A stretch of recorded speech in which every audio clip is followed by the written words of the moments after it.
जाणार आज माझी लेक. बापावर अतिशय प्रेम करणारे कोण असेल तर लेक आहे. खाल्लं का म्हणून विचारल, पिलं का म्हणून विचारल, बाबा आज तुम्ही का हो जेवत नाही? ताप आली का हो तुम्हाला? तब्येत बरी नाही का हो तुमची? दादा काही बोलला का तुम्हाला? त्याचं तेवढं मनावर घेऊ नका. आई काही बोलली का तुम्हाला? आईचं बोलणं मनावर घेऊ नका. बोलतच असते. दादाचं तेवढं मनावर घेऊ नका, त्याला काही कळत नाही. बापानं म्हणा, बाई अगं तू लहान आहेस, तू तुझ्यापेक्षा मोठा आहे, पण तुला एवढी समज कशी ग? त्याला एवढं का कळत नाही? बापानं म्हणावं,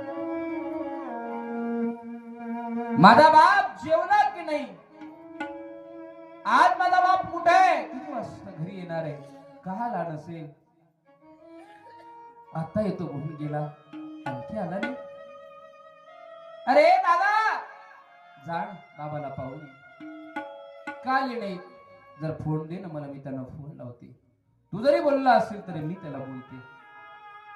लेकीनं म्हणावं, माईच्या माघारी काळजी घेणारी जर कोण असेल तर ती लेक आहे महाराज.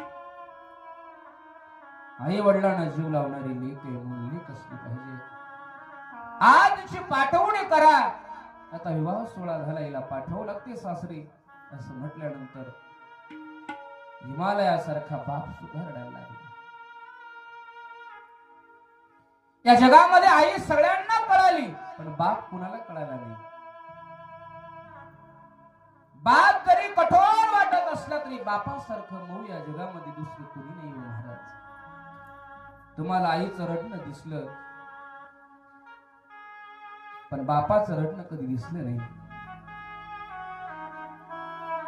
बाप आहे म्हणून आपण सुरक्षित असतो. आई एका वेळेची चिंता करते, पण बाप आयुष्याची चिंता करतो लेकाच्या, लेकीच्या. हिमालयानं खूप गोष्टी दान दिल्या.